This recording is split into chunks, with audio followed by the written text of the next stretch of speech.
Saraswati dari kelas 1I Program Studi D3 Budidaya Ternak.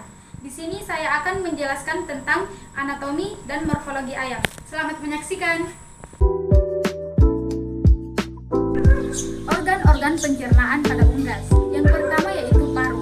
Paru merupakan mulut bagi unggas yang merupakan rahang bawah dan rahang atas yang menanduk. Paru berfungsi untuk makan dan minum pada unggas. Paru juga menghasilkan air liur atau saliva. Yang kedua yaitu esofagus. Esofagus sering juga disebut dengan kerongkongan.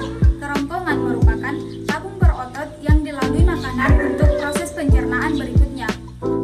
Pada esofagus terjadi gerakan peristaltik untuk mendorong makanan masuk ke pencernaan berikutnya. Yang ketiga yaitu tembolok. Tembolok merupakan suatu pelebaran kerongkongan yang terdapat di antara proventriculus atau lambung kelenjar dan mulut. Yang keempat yaitu proventriculus. Pencernaan selanjutnya terjadi di proventriculus atau lambung kelenjar yang terletak di antara kerongkongan dengan ampela. Di sini terjadi pencernaan secara enzimatis yang merubah makanan sehingga mudah dicerna. Pencernaan di proventriculus terjadi dalam jangka waktu yang singkat. Yang kelima yaitu ampela atau gizar. Setelah dicerna di proventriculus, makanan masuk ke dalam ampela atau gizar atau disebut juga dengan perut otot. Ampela memiliki otot yang kuat dan permukaan yang tebal. Di sini terjadi pencernaan secara mekanik. Makanan akan digiling dengan bantuan batu-batu kecil yang sebelumnya dimakan oleh unggas sehingga makanan berukuran lebih halus lagi. Yang keenam yaitu usus kecil. Setelah dicerna di ampela, makanan masuk ke dalam usus kecil.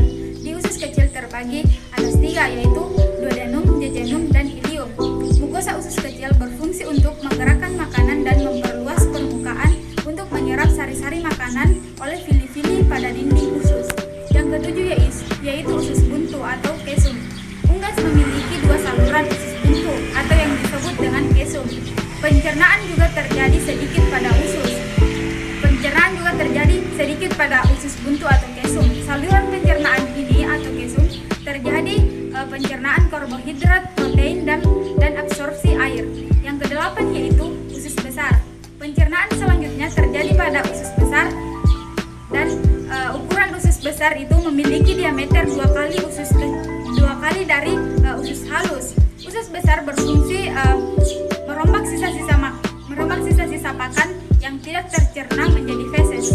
Yang kesembilan yaitu kloaka. Proses pencernaan terakhir terjadi pada kloaka. Kloaka merupakan tempat pengeluaran sisa-sisa atau ampas dari pencernaan dan urin. Setelah makanan selesai dicerna, sisa-sisa makanan atau feses akan dikeluarkan melalui kloaka dan juga urin akan dikeluarkan bersamaan dengan feses.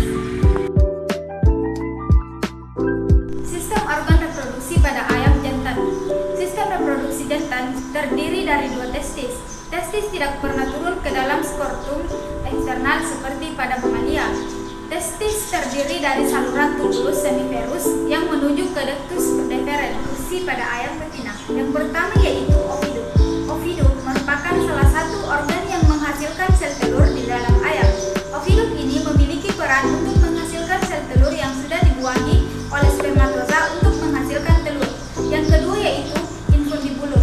Infundibulum merupakan salah satu organ yang hanya terdapat di betina dengan memiliki fungsi untuk menampung atau menangkap sel telur yang sudah matang atau masak di dalam ovidum.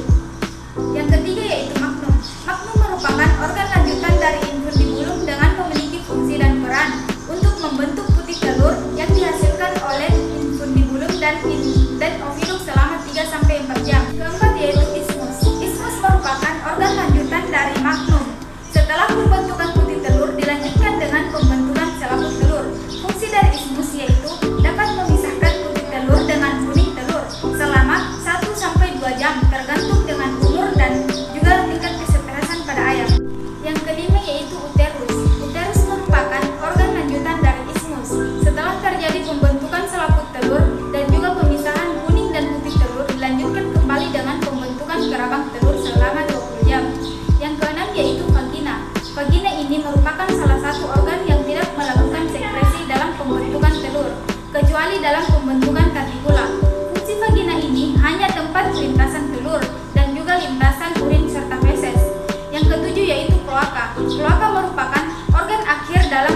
terdapat pada bagian pangkal rostrum bagian dorsal.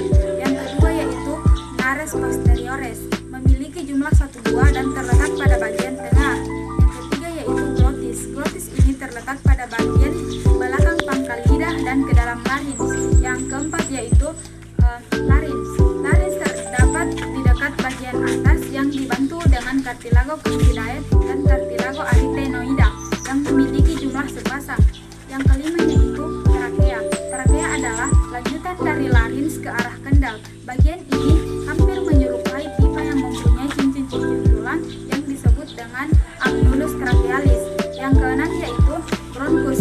Bronkus memiliki bentuk percabangan trakea di bagian kanan dan kiri yang disebut dengan bronkus dexter dan sinister. Yang ketujuh yaitu pulma. Pulma ini terdapat pada ujung bronkus yang memiliki jumlah sepasang dan melekat pada bagian dinding dorsal toraks. Sekian penjelasan dari saya, kurang dan lebihnya mohon dimaafkan. Wassalamualaikum warahmatullahi wabarakatuh.